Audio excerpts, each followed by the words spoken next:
Pode soltar, fazendo.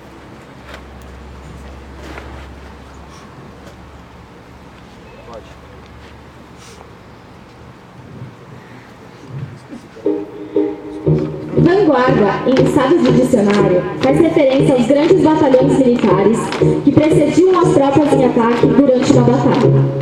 Desse conceito, podemos deduzir que vanguarda é tudo aquilo que está à frente não só em campos militares, como também nos movimentos políticos e artísticos, como as vanguardas do século XX, que trouxeram nova coloração à arte, resgatando o lado do marasmo e do moralismo.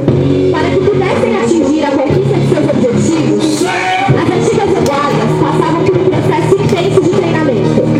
Arrastar-se pelo chão, tiros aos alvos, criar esquemas de ataque, correr, já não eram suficientes para que pudessem vencer as tão temidas guerras contra os exércitos mais experientes e dotados de uma sábia inteligência. Os pequenos batalhões, então, decidiram se unir, numa tentativa arriscada de perder não somente parte de seus combatentes, como também sua dignidade. Não desistiram.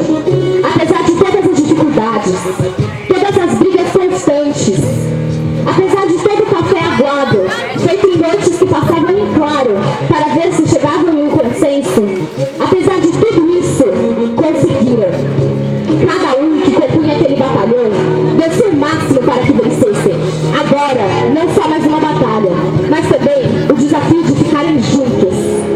Conseguiram demonstrar força e união diante de todos seus oponentes.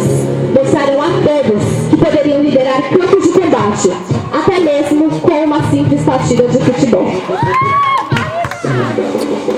E mais, ensinaram que o vencedor de qualquer batalha em equipe não é aquele que chega em primeiro, e sim o que entrega seu máximo para cumprir a prova e assim compartilhar com toda essa equipe a alegria de todos participarem e chegarem em primeiro